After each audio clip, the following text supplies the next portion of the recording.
جی تو ہماری کائنات کی نیکسٹ ایپیسوڈ کے ساتھ اگلی قسط کے ساتھ آپ کے سامنے حاضر عمیر عاصم اور ڈاکٹر سلمان حمید۔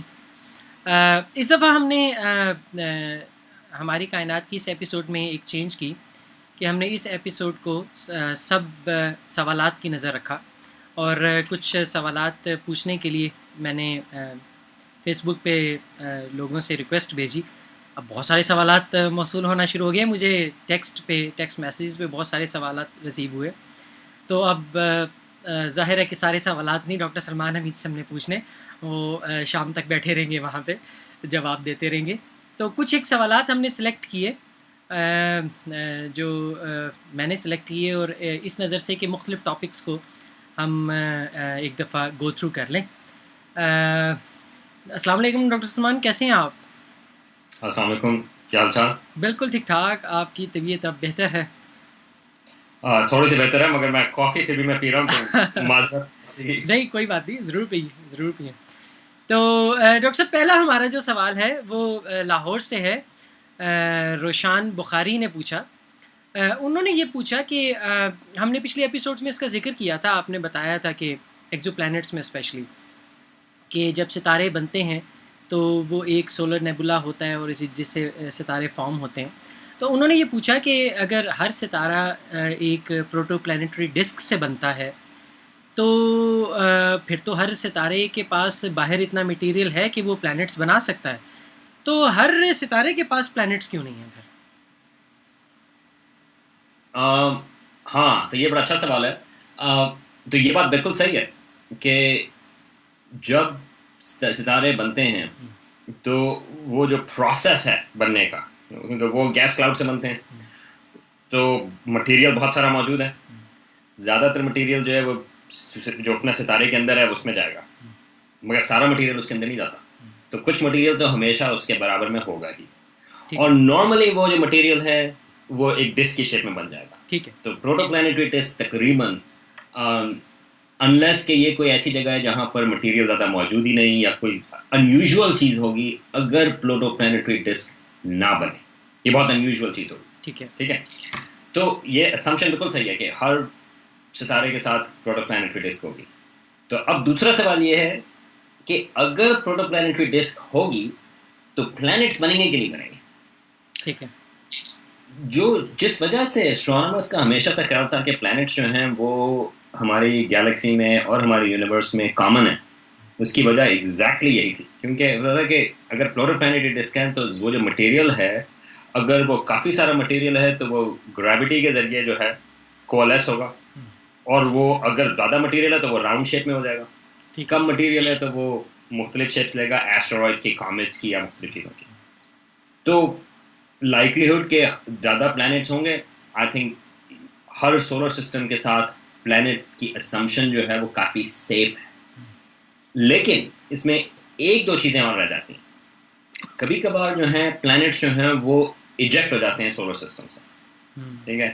تو ایک سوال یہ تھا، خاص طور سے ایک آئیڈیا ہے، آئی تھنک ہم نے کچھ عرصہ پہلے بات کی تھی، جو ایکسٹرا سولر پلانٹس دریافت ہوئے تھے شروع میں، وہ عجیب قسم کے تھے، کیونکہ بہت بڑے بڑے سیارے، جوپیٹر سے بھی بڑے سیارے سورج کے بالکل قریب ہیں، اپنے سورج کے۔ یہ انیوژول چیز ہے، کیونکہ ہمارا جس طرح جوپیٹر ہے وہ زمین سے تقریباً 5 گنا سورج سے زیادہ دور ہے۔ ٹھیک ہے، ہماری تھیوریز یہ کہتی ہیں کہ گیس جائنٹس جو ہیں، جو بڑے سیارے ہیں، وہ قریب فارم نہیں ہو سکتے، کیونکہ وہ جو گیسز ہیں وہ ایواپوریٹ ہو جائیں۔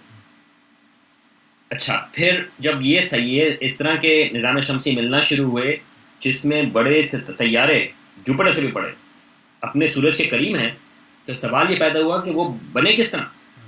تو اس میں ایک آئیڈیا یہ ہے کہ وہ بنے تو دور تھے، مگر پھر وہ آہستہ آہستہ کر کے مائگریٹ کر گئے اندر کی طرف۔ اچھا، اب جب بڑے سیارے اگر وہ مائگریٹ کریں، اس کے لیے یہ ہوتا ہے کہ اس کے لیے آپ کو مٹیریل چاہیے ہوتا ہے پروٹو پلانیٹری ڈسک کا، جس کے وہ فرکشن کے ذریعے وہ اندر آ سکیں۔ ہمارے سولر سسٹم میں ایسا نہیں ہے، ہمارے سولر سسٹم میں جو اندر کے پلانٹس ہیں انہوں نے سارا مٹیریل صاف کر دیا، تو کوئی آپ کے پاس جو ہے وہ سارا جو ہے وہ جو بچا کچھا مٹیریل ہے وہ پلانٹس کے اندر چلا گیا، ٹھیک ہے۔ لیکن اگر یہ تھیوری ہے، اگر مٹیریل بچ جائے جو پلانٹس میں نہ جائے تو ہو سکتا ہے کہ وہ باہر والے پلانٹس کو وہ اندر کی طرف لے آئے. اچھا اگر یہ ہے، جیسے بہت سارے میں اگر کی بات کر رہا ہوں، اگر یہ ہے تو بڑا سیارہ اگر جوپیٹر جیسا یا جوپیٹر سے بھی بڑا سیارہ اگر وہ اندر کی طرف آئے گا تو اس کی جو گریوٹی ہے وہ چانسز ہیں کہ اندر والے سیارے اگر موجود بھی ہیں ادھر ان کو وہ ایجیکٹ کر سکتے ہیں. اچھا اچھا ٹھیک ہے، وہ 3 باڈی موشن کہلاتی ہے، 3 باڈی آربٹس میں آپ بات کر رہے ہیں، تو ہو سکتا ہے کہ وہ ایجیکٹ کر جائے. تو سب لوگوں تو کچھ لوگوں کا خیال یہ ہے کہ اگر باہر سے اگر آؤٹر سولر سسٹم سے سیارے اگر وہ اندر آتا ہے بڑے والا خاص طور سے، تو ہو سکتا ہے کہ وہ سیاروں کو وہ ایجیکٹ کر جائے.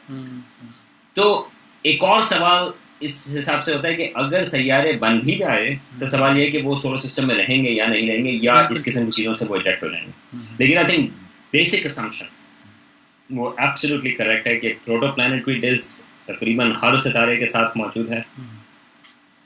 سیارے اس کے حساب سے بننے چاہیے.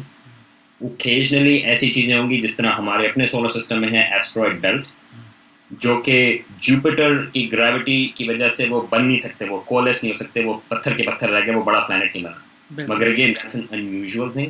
مگر اس کی وجہ بھی یہ ہے کہ کیونکہ جوپیٹر یہاں پہ موجود ہے. تو آئی تھنک بڑی سیف اسمپشن ہے کہ اگر تقریباً ہر ستارے کے ساتھ سیارے ہوں گے، کس قسم کے بڑے چھوٹے کتنے وہ ایک الگ سوال ہے، لیکن کیونکہ پروٹو پلانیٹری ہر ستارے کے ساتھ ہے. صحیح بہت شکریہ. ایک اور سوال اسلام آباد سے محمد احسن نے کیا. اچھا اب یہ وہ سوال ہے جو اتنا انٹرسٹنگ ہے اور تقریباً ہر انسان یہ سوچتا ہے اور سوچتا آیا ہے کہ ہماری جو پوری کائنات ہے کہیں اس کی لمٹ ہوگی اور اس لمٹ کے بعد کیا ہوگا. کیا ایسا ممکن ہے کہ ہم اس لمٹ سے باہر چلے جائیں؟ اور اس کو کیسے اسٹرانومی کیسے ہینڈل کرتی ہے؟ تو اسٹرانومی کے لحاظ سے تو ابھی تک جو تھیوریز تھیں ہمیں یہ پتا ہے کہ یونیورس ایکسپینڈ ہو رہی ہے. ٹھیک ہے، اور یہ early 20th century I think 1928-29 میں پتا چلا تھا کہ یونیورس جو ہے وہ ایکسپینڈ ہو رہی ہے. یہ اس کے بارے میں کبھی بعد میں بات کریں گے کہ وہ کس طرح سے ایکسپینڈ ہو رہی ہے اور وہ ساری چیزیں. اب 1998 تھا یہ سوال یہ تھا کہ یونیورس جو ہے وہ ایکسپینڈ تو ہو رہی ہے مگر اس کی جو ایکسپینشن ہے وہ کتنی سلو ڈاؤن ہو رہی ہے. کیونکہ خیال یہ تھا کہ یونیورس کے اندر اتنی گریوٹی ہے اس کی وجہ سے اس کی ایکسپینشن کو سلو ہونا چاہیے. اور سوال تو اس میں جو ایک میجر فیوچر کے بارے میں جو سوال تھا یونیورس کے بارے میں وہ یہ تھا کہ کیا یونیورس کے اندر اتنا مٹیریل اتنا میٹر موجود ہے کہ وہ یونیورس کی ایکسپینشن کو ایک وقت پہ روکے اور پھر اس کو واپس سے کانٹریکٹ کرنا شروع کرتا ہے. ٹھیک ہے. اور ایونچولی وہ آئیڈیا یہ تھا کہ بگ بینگ یونیورس کی اسٹارٹنگ ہے اور اینڈ جو ہوگی وہ اسٹرانومرز کہہ رہے تھے بگ کرنچ کے نام سے کہ وہ سارا جو ہے وہ واپس سے کولیپس ہوگا. یہ آئیڈیا اس حساب سے کہ جس طرح آپ گریوٹی لیتے ہیں، آپ پتھر اوپر کی طرف پھینکتے ہیں زمین کے اوپر، آپ پتھر اوپر پھینکیں آپ کو نظر آئے گا کہ پتھر ابھی اوپر جا رہا ہے. ٹھیک ہے، تو یونیورس ہمیں یہ نظر آئے گا کہ پتھر اوپر جا رہا ہے، لیکن کیونکہ زمین کی گریوٹی اتنی ہے کہ ایک وقت پہ کیا ہوگا، پتھر آپ کا رکے گا اور پھر واپس گرے گا. ٹھیک ہے ٹھیک ہے ٹھیک ہے. تو ہماری یونیورس کی جو میجرمنٹس لوگ لے رہے تھے وہ یہ تھا کہ یونیورس جو ہے وہ تو ایکسپینڈ ہو رہی ہے. ٹھیک ہے. کیا وہ ایک وقت پہ رکے گی اور واپس گرے گی، یا وہ جس طرح راکٹس ہوتے ہیں اگر آپ زمین کی اسکیپ ویلوسٹی سے زیادہ اوپر جا رہے ہوں، پتھر آپ اتنی 11 میٹر پر سیکنڈ سے زیادہ کی اسپیڈ سے اگر بھیجیں تو آپ کو اوپر جاتا ہوا نظر آئے گا لیکن وہ واپس نہیں آئے گا، وہ چلتا چلا جائے گا. ٹھیک ہے. اچھا تو یہ سوال تھا 1998 تک کہ کیا یونیورس جو ہے وہ رکے گی اور واپس سے کولیپس کرے گی یا وہ ایکسپینڈ ہوتی چلی جائے گی. 1998 میں پتہ یہ چلا کہ ایک عجیب سی چیز ہے کہ یونیورس جو ہے اس کی ایکسپینشن جو ہے وہ سلو ڈاؤن نہیں ہو رہی. نہ صرف وہ سلو ڈاؤن نہیں ہو رہی بلکہ اس کی ایکسپینشن جو ہے وہ ایکسلریٹ ہو رہی ہے. تو یہ ایک بہت عجیب سی چیز ہے کہ اس کی جو ایکسپینشن ہے وہ ایکسلریٹ ہو رہی ہے. یہ ابھی تو یہ اس کو ہم کہتے ہیں کس وجہ سے ایکسلریٹ ہو رہی ہے، یہ ایک وہ ٹرم یوز کرتے ہیں ڈارک انرجی. تو خیال یہ ہے کہ ایک طرح سے آپ اس کو سوچ سکتے ہیں کہ اینٹی گریوٹی ایک طرح سے. ابھی ہمیں ایگزیکٹلی نہیں پتا کہ وہ کیا چیز ہے, لیکن مختلف آئیڈیاز ہیں کہ کس وجہ سے وہ ایکسپینڈ ہو رہی ہے, ایکسلریٹ ہو رہی ہے. لیکن یونیورس جو ہے وہ نہ صرف سلو ڈاؤن نہیں ہو رہی بلکہ اور تیزی سے ایکسپینڈ ہوتی چلی جا رہی ہے. تو اس حساب سے خیال یہ ہے کہ تو یونیورس کا اینڈ کس طرح سے ہوگا.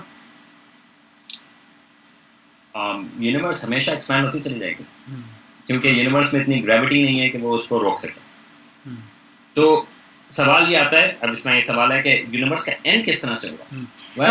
میں معذرت کے ساتھ وہ غالباً یہ پوچھنا چاہ رہے ہیں کہ فزیکلی یونیورس کا اختتام کہاں ہو رہا ہے اور اس اختتام کے بعد کیا ہے. وہ یہی تو میں بات کر رہا ہوں کہ سوال یہ ہے کہ آپ اختتام کی ڈیفینیشن کیا ہے. اچھا ٹھیک ہے نا. تو اگر وہ یونیورس جو ہے وہ پھیلتی چلی جائے گی تو پھر کیا. تو ایک چیز یہ ہے کہ جو ستارے بنتے ہیں, ٹھیک ہے, آپ کے جو ہیں مختلف گیلیکسیز بن رہی ہیں, سٹارز بن رہے ہیں, ٹھیک ہے. آپ وہ سٹارز وہ بات کرتے ہیں کہ ہم سب لوگ سٹار اسٹف کے بنے ہوئے ہیں کیونکہ سٹارز بنتے ہیں اور پھر سٹارز ایکسپلوڈ ہوتے ہیں اور مٹیریل واپس لے جاتے ہیں, ٹھیک ہے, اور اس سے نئے ستارے بنتے ہیں, ٹھیک ہے. لیکن کور ہمیشہ بچ جاتا ہے. وائٹ ڈوارف ہے یا نیوٹران سٹار ہے یا مختلف چیزیں, اور ایسی گیسز ہیں اگر ڈینسٹی اتنی زیادہ نہیں ہے تو وہ گیسز جو ہیں وہ کبھی بھی ستارے نہیں بنائیں گے. تو ایونچولی آپ کے پاس اگر یونیورس جو ہے وہ ہمیشہ ایکسپینڈ ہوتی چلی جائے گی, جو کہ لگ رہا ہے کہ ہمیشہ ایکسپینڈ ہوتی چلی جائے گی, تو آج سے اربوں اربوں اربوں اربوں سالوں کے بعد آپ کے پاس ایک یونیورس بچے گی جو کہ ایکسپینڈ ہو رہی ہے, اسپیس ٹائم اس کا ایکسپینڈ ہو رہا ہے, لیکن اس کے اندر جو ہیں ادھر آپ کے پاس نیوٹران سٹارز ہیں, بلیک ہولز بکھرے ہوئے ہیں, وائٹ ڈوارف بکھرے ہوئے ہیں, آپ کے پاس گیسز ہیں جو کہ کچھ کرنی نہیں, and that's about it. That would be a dead universe in some sense, کیونکہ اس میں کوئی ایکٹیویٹی نہیں ہو رہی, اس میں کوئی نئے ستارے نہیں بن رہے. تو وہ اگر تو اسٹرانومرز جو ہیں اسٹرانومی کے حساب سے وہ یہ دیکھتے ہیں کہ آپ کے پاس کیا بچے گا. تو اگر آپ زمین کے, یہ تو ہم بات کر رہے ہیں اربوں اربوں اربوں اربوں سالوں کے بعد کی, زمین کے حساب سے تو ہمیں 4.5 بلین سال کی بات کرنی ہے نا, کیونکہ ہمیں یہ تو ہمارے لیے اٹس این ریلیونٹ کویسچن, کیونکہ ہمارے سورج کی جو انرجی ہے وہ تو ختم ہو جائے گی خالی اگلے 4.5 بلین سال کے بعد. تو لیکن اگر آپ یونیورس کا سوال پوچھ رہے ہیں تو اس وقت یہ لگ رہا ہے کہ یونیورس جو ہے وہ کبھی بھی اس کی ایکسپینشن ختم نہیں ہوگی, اور اس کا جو اختتام ہے وہ کافی غیر ڈرامیٹک طریقے سے ہوگا, غیر ڈرامے کے حساب سے ہوگا, کیونکہ وہ جو ہے وہ خالی آپ کے پاس کچھ مٹیریل نہیں بچے گا اس میں کہ وہ کچھ انٹریکٹ کر سکے یا کچھ وہ ایکٹیویٹ کر سکے, مگر وہ ہمیشہ ایکسپینڈ ہوتی چلی جائے. شکریہ جی. ایک اور سوال پوچھا گیا, اصل میں آپ نے 3 سوالات کے جواب دے دیے تو میں وہ اسکپ کر رہا ہوں. ایک اور سوال متین نے پوچھا لاہور سے, ایمیچر اسٹرانومی میں جو لوگ ٹیلیسکوپ کے ساتھ اٹیمپٹس کرتے ہیں یا امیجنگ اٹیمپٹ کرتے ہیں, تو جو ان کے پاس کیمرہ ہوتا ہے DSLR, اس سے وہ نائٹ اسکائی کو امیج کرتے ہیں, انہوں نے یہ سوال پوچھا ہے کہ اس طرح کی ایسٹرو فوٹوگرافی کی ایسٹرانومی میں کیا امپورٹنس ہے, کیا ویلیو ہے. ایسٹرو فوٹوگرافی جو ہے وہ اسینشل ہے. بغیر ایک طرح سے, کیونکہ مجھے جو ہے وہ ہسٹری کا شوق ہے, تو میں آپ اس کو ہسٹری کے حساب سے دیکھ سکتے ہیں کہ ایک وقت تھا کہ جب لوگ جو ہیں وہ اسکیچ کرتے تھے چیزیں, ٹھیک ہے, اور تو وہ آسمان پہ وہ ٹیلیسکوپ سے چیزیں دیکھ رہے ہیں اور اس کو وہ پھر اسکیچ کر رہے ہیں, اور بڑی اچھی ڈرافٹ گیلیلیو نے بھی اسکیچ کی, ہرشل ہیں, مختلف لوگوں نے جو ہیں وہ اسکیچ کی فوٹوگرافک پلیٹ سے. اسکیچنگ ایک اچھی چیز ہے. میری اسکیچنگ اگر میں 18ویں صدی میں ہوتا ہے, 17ویں صدی میں ہوتا تو میرا خیال ہے مجھے پبلش کرنا مشکل ہوتا ہے, کیونکہ میری ڈرائنگ انتہائی خراب ہے. ٹھیک ہے, تو پہلی بات تو یہ ہے کہ آپ کو ایک اسکیچنگ کے لیے آپ کو ایک اچھا ہونا چاہیے. لیکن زیادہ امپورٹنٹ چیز یہ ہے کہ اب جو اسٹرانومی ہے وہ کوانٹیٹیو ہے, آپ کو چیزیں جو ہیں وہ میجر کرنی ہوتی ہیں. ٹھیک. تو ایسٹرو فوٹوگرافی کے 2 فوائد ہیں. ایک تو یہ ہے کہ آپ جس طرح آپ فوٹومیٹری کی بات کر رہے ہیں, مطلب یہ ہے کہ آپ ایکچوئل میں جو لائٹ آ رہی ہے کسی بھی ستارے سے یا نیبیولا سے یا پلانٹ سے, آپ ایکچولی اس کو کاؤنٹ کر سکتے ہیں. تو اگر آپ مثال کے طور پہ اگر آپ کوئی ویریبل اسٹار بات کریں، ٹھیک ہے، ہم لوگوں نے بات کی تھی پچھلی دفعہ یو جیم کی، یو جیمینورس کی، ٹھیک ہے، وہ جو ہے اس کی برائٹنس جو ہے وہ اوپر نیچے ہوتی ہے. بغیر ایسٹرو فوٹوگرافی کے آپ حساب لگائیں گے کہ اچھا اس کی برائٹنس جو ہے، اور اسی طرح سے لوگ کرتے تھے، آپ نے ایک اور ستارہ اس کے برابر میں ہے، آپ نے اس کے حساب سے لگایا کہ اس کے مقابلے میں مجھے یہ لگ رہا ہے کہ وہ 2 گنا جو ہے اس کی روشنی جو ہے وہ کم زیادہ ہوگی. میگنیٹیوڈ سسٹم جو ہے وہ آنکھوں کی سینسٹیوٹی کے حساب سے، ٹھیک ہے، کیونکہ وہ جو ہے وہ نیکڈ آئی سے ہوا تھا، اس کے بعد ابھی بھی ہم میگنیٹیوڈ سسٹم جو ہے وہ آنکھوں کی برائٹنس کے حساب سے دیکھتے ہیں. 1 گنا 2 گنا اور 5 گنا اگر ہو، اگر 5 میگنیٹیوڈ کا فرق ہے تو تقریباً 100 گنا کا فرق ہے ایکچوئل برائٹنس. ٹھیک ہے، لیکن بہت چانسز ہیں کہ آپ کی ایکوریسی خراب ہو. اگر آپ نے اس کو ایکچوئل میں کمپیئر کرنا ہے تو آپ کے پاس فوٹونز ہیں جو آپ ریکارڈ کر سکتے ہیں سی سی ڈی سے، ٹھیک ہے، فوٹوگرافی سے. تو آپ کے پاس ایکچوئل ایکوریٹ میجرمنٹس آتی ہیں. نہ صرف یہ کہ پھر آپ اس میں چھوٹی ویریشنز بھی تلاش کر سکتے ہیں، یعنی کہ یہ ستارہ جو ہے وہ دوسرے ستارے سے کوئی تقریباً 5% اوپر ہوا، یہ آپ کی نیکڈ آئی کو جو ہے وہ نہیں پتہ چلے گا. تو یہ تو ایک تو کوانٹیٹیو ہے. دوسرا یہ ہے کہ خوبصورتی کے حساب سے، ابھی میں اسٹرانومی میں اس لیے آیا تھا کیونکہ امیجز جو ہیں وہ خوبصورت ہوتے ہیں. تو اگر آپ ڈائریکٹ آنکھ سے دیکھ رہے ہیں ٹیلیسکوپ سے کیا ہو رہا ہے، تو آپ کا شٹر اوپر نہیں کھلا، آپ کی آنکھیں جو ہیں وہ پروسیس کرتی ہیں امیج جلدی. لیکن اگر آپ اس سے دیکھ رہے ہیں ایسٹرو فوٹوگرافی سے، آپ کا ایکسپوجر ٹائم بڑا لمبا ہو سکتا ہے. اور اگر لمبا ایکسپوجر ٹائم ہے تو آپ الاؤ کر رہے ہیں کہ وہ جو روشنی ہے اس کو آپ ڈپازٹ ہونے دیں. تو یہ ایکچوئل میں شروع میں ایسٹرو فوٹوگرافی لیٹ 19th اور ارلی 20th سینچری میں وہ اس چیز کی تھی کہ آپ بڑی بڑی پلیٹیں لے کے گیلیکسیز کی تصویریں آپ کھینچیں. آپ اینڈرومیڈا کو، آپ ایک مثال لیں اینڈرومیڈا کی، آپ اینڈرومیڈا کو آپ آنکھ سے دیکھیں ورسز اگر آپ تھوڑا سا ایکسپوجر ٹائم دے کے دیکھیں تو اس میں زمین آسمان کا فرق ہے. کیونکہ آپ ہماری آنکھیں آئیڈیلی ہوتا ہے کہ اگر ہمارے پاس ایک سسٹم ہوتا ہے کہ ہم کہتے ہیں کہ آنکھ کا شٹر جو ہے آپ کھلا کر کے رکھیں، ہمارے پاس وہ چانس نہیں ہے، امیج جو ہے وہ آنکھ سے دماغ پہ فوراً چلا جاتا ہے. بالکل ٹھیک، بالکل ٹھیک. تو آپ کے پاس یہ آپشن ہے. دوسرا یہ ایسٹرو فوٹوگرافی سے پوزیشنز جو ہیں وہ میئر کی جا سکتی ہیں، ایسٹرائڈز، کومیٹس. ساری چیزیں جو آپ کو کوانٹیٹیو بن جاتی ہیں. آپ اس میں ایکچوئل سائنس کر سکتے ہیں اگر آپ ایسٹرو فوٹوگرافی کر رہے ہیں. خاص طور سے سی سی ڈیز وغیرہ کے حساب سے جو ہے آپ بہت مختلف قسم کی آپ پریسیجن، کیونکہ آپ کا پریسیجن آ گیا، آپ ریپیٹ کر سکتے ہیں، آپ دوبارہ سے چیک کر سکتے ہیں. سی سی ڈی امیجز کے ساتھ آپ میتھمیٹکس کر سکتے ہیں، آپ سبٹریکٹ کر سکتے ہیں، ایڈ کر سکتے ہیں، مختلف چیزیں آپ اس میں امیجز کے ساتھ کر سکتے ہیں. آپ مختلف امیجز کو آپ ایڈ کر سکتے ہیں تو سینسٹیوٹی بڑھ جاتی ہے. تو اب بہت ساری چیزیں آپ کے پاس آ جاتی ہیں. اور میں نے یہ دیکھا کہ اسٹیکنگ جو ہے، فری سافٹ ویئرز اویلیبل ہیں، بہت سارے لوگ اسٹیکنگ کر رہے ہوتے ہیں اور امیجز انتہائی امپروو ہو جاتے ہیں، بہت عمدہ امیجز. اور پھر آپ جو ہیں وہ فینٹ آپ کو چیزیں نظر آنا شروع ہوتی ہیں. جی بالکل بالکل، ڈیم آبجیکٹس آ جاتے ہیں. تو یس، ایسٹرو فوٹوگرافی کی بہت اہمیت ہے اور ساری سائنس موسٹلی اسٹرانومی کی اسی طرح چل رہی ہے.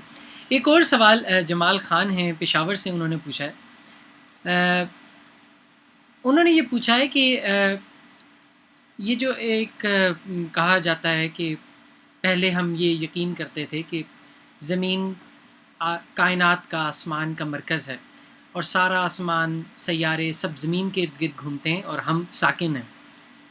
لیکن وہ پھر سائنس نے یہ بتایا کہ نہیں، ایسا نہیں ہے. ہمارے نظام شمسی میں سورج ساکن ہے اور زمین اور باقی سیارے اس کے گرد گھومتے ہیں. تو انہوں نے کہا کہ یہ کیسے پتہ چلا، یہ کیسے کنفرم ہوا، یہ کیسے سچ ہے؟ ہاں، تو یہ دوبارہ سے تاریخ کا سوال آ جاتا ہے. تو اس میں 2-3 چیزیں ہیں. یہ آبویسلی یہ بڑی ڈبیٹ تھی، اور اگر آپ اوپر سے دیکھیں ہماری زمین جو ہے وہ، ہماری زبان جو ہے وہ آج کل جو اسی طرح سے بات کرتے ہیں، ہم سورج کے طلوع ہونے کی بات کرتے ہیں اور سورج کے غروب ہونے کی بات کرتے ہیں، مگر اصل میں تو زمین گھوم رہی ہے. بالکل روٹیٹ. بالکل ٹھیک. تو اس میں مختلف چیزیں ہیں. ہسٹوریکلی جو ایک میجر چیز تھی وہ یہ تھی کہ اگر آپ دیکھیں کہ وینس کو ٹیلیسکوپ سے، یہ آپ چھوٹی ٹیلیسکوپ سے جب آپ دیکھتے ہیں تو وینس کے فیزز ہیں. وینس کے جو ہیں وہ اسی طرح کے فیزز ہوتے ہیں جس میں چاند کے فیزز ہیں. ٹھیک ہے. تو فل وینس ہوتا ہے، ہاف وینس ہوتا ہے، اور یہ تو وہ چیز خالی ایک طرح سے آپ ایکسپلین کر سکتے ہیں کہ اگر وینس جو ہے وہ سورج کے گرد گھوم رہا ہے. ٹھیک ہے. اچھا یہ ایک ثبوت یوز ہوا تھا کہ ساری چیزیں زمین کے گرد نہیں گھوم رہی مگر کچھ چیزیں جو ہیں وہ سورج کے گرد بھی گھوم رہی ہیں. ٹھیک ہے. ٹھیک ہے کیونکہ اگر آپ خالی وینس کے فیزز کی بات کرتے ہیں تو اس سے یہ چیز نہیں پیدا ہوتی کہ زمین بیچ میں ہے یا نہیں ہے. کیونکہ انفیکٹ یہ ماڈل تھا ٹیکو براہے جو ایک اسٹرانومر تھا, اس کا ماڈل یہ تھا کہ سارے پلانٹس جو ہیں وہ سورج کے گرد گھوم رہے ہیں مگر سورج جو ہے وہ زمین کے گرد گھوم رہا ہے. اچھا اس سے پھر یہ سارے فیزز جو ہیں وہ سارے ایکسپلین ہو گئے تھے. ٹھیک ہے. لیکن زمین کو اس نے پھر بھی بیچ میں رکھا. ٹھیک ہے. ٹھیک ہے. تو یہ ایک اس زمانے کے حساب سے ایک مشکل چیز تھی, لیکن سب سے جو امپورٹنٹ اگر آپ بات کریں کہ پروف ایک حساب سے تھیوریٹیکل پروف اور بعد میں پریکٹیکل ہوا وہ پیرالیکس ہے. تو یہ ایکچولی گریکس کے زمانے میں بھی ان کو بھی پتا تھا کہ اگر زمین سورج کے گرد گھوم رہی ہے, ٹھیک ہے, تو اگر آپ ایک ستارے کو دیکھیں آگے اور اس کے پیچھے بیک گراؤنڈ میں اور ستارے, ٹھیک ہے, ستارہ جو ہے قریب ہے, آپ اسی ستارے کو یہاں سے دیکھیں گے تو آپ کو وہ اس اینگل پہ نظر آئے گا. 6 مہینے کے بعد سمجھیں کہ آپ نے جون میں دیکھا اور دسمبر میں جب آپ سورج کے اس طرف ہیں آپ نے دیکھا تو آپ کو وہ ستارہ اس اینگل پہ نظر آئے گا.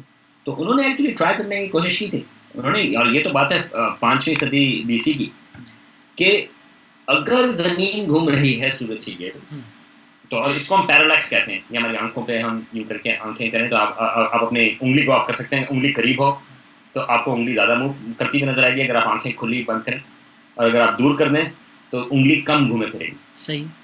یہ ان کو یہ چیز پتہ تھی, انہوں نے کہا کہ ہم اس کو ٹیسٹ کر سکتے ہیں کہ جو قریبی ستارے ہیں ان کی پوزیشن چینج ہوتی ہے یا نہیں ہوتی. اگر زمین گھوم رہی ہے سورج کے گرد تو یہ پوزیشن چینج ہونی چاہیے. انہوں نے میجرمنٹ کی اور پتہ چلا کہ نہیں یہ چینج نہیں, اور یہ بہت بڑی وجہ تھی کہ جو سن سینٹرڈ یونیورس ہے وہ اس وقت اس کو نہیں مانا, زمین سینٹرڈ کو رکھا. لیکن اس کی وجہ کہ یہ کیوں نہیں نظر آیا پیرالیکس, اس کی وجہ یہ کہ ستارے بہت بہت بہت بہت زیادہ دور ہیں. کسی کو یہ اندازہ نہیں تھا کہ ستارے کتنے دور ہیں, کیونکہ اگر میں بھی آپ کو یہ مثال دے رہا ہوں, آپ انگلی موو ہوتی ہوئی نظر آئے گی, لیکن اگر یہ انگلی جو ہے آپ یہاں سے 2 میل کے فاصلے پر کر دیں مشکل ہوگی, لیکن اگر آپ یہ 2 میل کے فاصلے پر کر دیں تو آپ جتنے آنکھیں کھلی بند کر دیں آپ کو انگلی چینج ہوتی ہوئی نظر نہیں آئے گی, کیونکہ فاصلے بہت زیادہ ہیں. تو پیرالیکس کو میجر کرنے کی بڑی مشکل تھی کیونکہ ستارے بہت زیادہ دور. انفیکٹ جو پہلی دفعہ پیرالیکس میجر ہوا ہے وہ میرا خیال ہے 19ویں صدی, ارلی 19ویں صدی میں وہ میجر ہوا. تو لیکن تو اب تو میں پیرالیکس میجر کرتے ہیں وہ ہمیں معلوم ہے. تو پیرالیکس جو ہے وہ سب سے بہتر اگزامپل ہے زمین کے سورج کے گرد موو کرنے کی. اور اب تو خیر آپ تو اسپیس کرافٹ بھیج دیتے ہیں, آپ تصویر کہہ سکتے ہیں, ہم گریوٹی یوز کرتے ہیں مختلف پلانٹس کی. تو لیکن I think parallax is the best way prove کرنے کی, اگر آپ نے پروو کرنا. بالکل ٹھیک, بالکل ٹھیک. تو وقت کو دیکھتے ہوئے اب میں ڈاکٹر صاحب ایک آخری سوال آپ سے کرنا چاہوں گا. شوکت صاحب ہیں گلگت سے, اور گلگت اسٹرانومی سوسائٹی کو سے انہوں نے یہ سوال پوچھا, ہمیں بھیجا. انہوں نے ان کی بنیادی خواہش ہے کہ یہ جاننا چاہ رہے ہیں کہ اسٹرانومی کو گلگت میں اسپیشلی کیسے یہ پروموٹ کریں, کیسے بڑھائیں. پروبیبلی یہ اسٹوڈنٹ ہیں ابھی, تو یہ اس میں بڑے شائق ہیں جاننے میں کہ اس کے لیے وہ کیا کاوشیں کریں, کیا کریں وہ. ہاں نہیں, اور بڑا اچھی جگہ ہے گلگت میں, جو ہے آسمان بالکل صاف ہوں گے. ہم تو اسے جیلس ہوتے ہیں, ہم تو حسد کرتے ہیں کہ یہ اتنے اچھے اسکائز میں ہیں اور ہم لاہور میں ہیں. زبردست وہاں سے جو ہے آبزرونگ ہوگی. پہلی چیز تو یہ ہوگی کہ وہاں پہ اگر چھوٹی ٹیلیسکوپ بھی ہو, بائنوکولرز بھی ہوں, کیونکہ وہاں پہ آسمان اتنا صاف ہوگا کہ آپ کو ایکچولی بہت ساری چیزیں بڑے آرام سے نظر آئیں گی. صحیح. تو ایک چیز تو یہ ہے کہ اگر ہم نے پروموٹ کرنی ہے تو پبلک ایونٹس, آئی تھنک چھوٹی ٹیلیسکوپ کے ساتھ بھی لوگوں کو لے کے آئیں.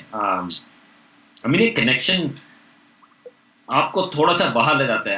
اگر آپ کائنات کے بارے میں سوچ رہے ہیں, یا ہماری کائنات کی بات کریں, اگر آپ کائنات کے بارے میں سوچ رہے ہیں تو آپ کو ایک اسکیل فرق ہو جاتا ہے, آپ کے لوگوں سے بات چیت کا انداز فرق ہو جاتا ہے, آپ بالکل ایک بڑے کنیکشن کی بات کریں. تو آپ یہ نالج جو ہے وہ شیئر کریں. تو اگر آپ کے ٹیلیسکوپ کے ساتھ آپ لگاتے ہیں اور لوگوں کو لے کے آئیں تو وہ ایک انٹرسٹ بنتا ہے. دوسری چیز یہ ہے کہ اب ماشاءاللہ وہاں پہ لاہور میں آپ لوگ کام کر رہے ہو، لاہور اسٹرونامکل سوسائٹی، کراچی میں کام ہو رہی ہے وہاں پہ آئی تھنک اسلام آباد میں بھی جی وہاں پہ جی اسٹرانومی کی سوسائٹی ہے، خالد ورمت جو ہیں وہ بھی وہاں پہ بھی مختلف قسم کی وہاں پہ ان کے پاس بھی ایک جی اسٹرانومی کی بالکل سوسائٹی ہے. بالکل ایسے تو ہی. اب کئی اسٹرانومی سوسائٹیز جو ہیں وہ پاکستان میں موجود ہیں.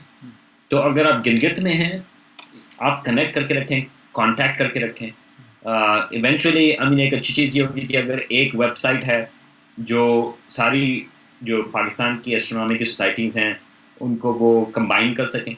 اور اگر آپ کے پاس کوئی سوال ہے، کیونکہ اصل میں چیز یہ ہوتی ہے کہ آپ کو کئی دفعہ سوال ہوتے ہیں یا کسی چیز کا پتہ نہیں ہے، یا آپ کو کسی ٹیلیسکوپ میں کچھ مسئلہ ہو گیا، آپ کس کے پاس جائیں؟ اب ہمارے پاس ای میل ہے، ہمارے پاس اسکائپ بالکل ہے، ہمارے بالکل. پاس انٹرنیٹ ہے، آپ اس سے کنیکٹ ہو سکتے ہیں. تو آئی تھنک ایک طرح سے اب ہمیں سوچنا ہی چاہیے کہ سارے لوگ جو ہیں وہ کنیکٹڈ ہیں. تو اگر آپ گلگت میں ہیں اور آپ کے پاس کوئی سوال ہے تو آپ آئسولیٹڈ نہیں ہیں. آپ جو ہے وہ آپ کو سوال بھیج سکتے ہیں، مگر آپ ایک جنرل آپ کے پاس آپ لوگوں کے پاس فیس بک پیج ہے، آپ اس کے اوپر سوال بھیج دیں، مگر ایک کنیکشن ہونا چاہیے. تو آئی تھنک ایک اور طریقہ یہ ہے گلگت میں اسٹرانومی کا کہ کنیکٹ کریں باقی لوگ پاکستان میں جو اور اسٹرانومی کی سوسائٹیز ہیں ان کے ساتھ. بالکل ٹھیک بالکل ٹھیک. اور جیسے آپ نے یہ بتایا کہ اب جیسے فیس بک ہے، ای میلز ہیں، تصویریں شیئر ہو سکتی ہیں، بالکل ٹیلیسکوپس اب کچھ اویلیبل بھی ہیں لاہور اور کراچی میں فار سیل. پھر ایسا ہے کہ سولر اسٹرانومی اس پہ اب پاکستان میں بڑا کام ہو رہا ہے. تو یس اکوپمنٹ ہے اور شیئرنگ ایگزیکٹلی واحد چیز میں نے بھی یہ دیکھا ہے کہ جس سے اسٹرانومی پھیلتی ہے وہ شیئرنگ ہے اور پبلک ایونٹس ہیں، اوپن پبلک ایونٹس ہیں. اور solar astronomy is a good one, کیونکہ solar astronomy night time astronomy کبھی کبھار جو ہے وہ اور زیادہ مشکل ہو جاتی ہے، مگر آئی تھنک ریزلٹس جو ہیں سولر اسٹرانومی کے وہ اسٹریٹ فارورڈ ہیں اور ایکسائٹنگ ہیں، کیونکہ سورج جو ہے وہ ہر وقت بدل رہا ہوتا ہے. جی تو آئی بالکل. تھنک آپ بہت کچھ کر سکتے ہیں سورج کے ساتھ. بلکہ وہ جو میرا تھوڑا سا تجربہ ہے وہ ہائیڈروجن الفا ٹیلیسکوپ سے وہ آگ سورج کے اندر سے نکلتی ہوئی دیکھنا، تو وہ لوگوں کو جو جس شہر میں مبتلا کر دیتا ہے. تو یس یس آؤٹ ریچ بہت امپورٹنٹ ہے. بالکل بالکل. اور جیسے ہم آؤٹ ریچ کر رہے ہیں. تو اس کے ساتھ ہی ہم آج کی کیس ختم کرتے ہیں. تقریباً 6 سوال ہم نے پوچھے، اور ڈاکٹر صاحب آپ کا بہت شکریہ. آپ ہمارے لیے ہر دفعہ اویلیبل ہوتے ہیں، اور بعض اوقات ہم نے ڈیز چینج کرنے ہوتے ہیں، وہ آپ ایزیلی مان جاتے ہیں اور وہ ہم آسانی سے کر لیتے ہیں. تو ان شاء اللہ تعالیٰ نیکسٹ ٹائم پھر آپ سب لوگوں سے ملاقات ہوگی. اور میں جن کے سوالات شامل نہیں کر سکا وہ مجھے اتنا برا بھلا نہ کہیں، وقت اتنا نہیں تھا کہ ہم سارے سوالات شامل اگلی کر دفعہ سکیں. کر لیں گے ان شاء اللہ تعالیٰ پھر اگلی دفعہ کر لیں گے. بالکل ٹھیک. ٹھیک ہے. بہت شکریہ جی. السلام علیکم.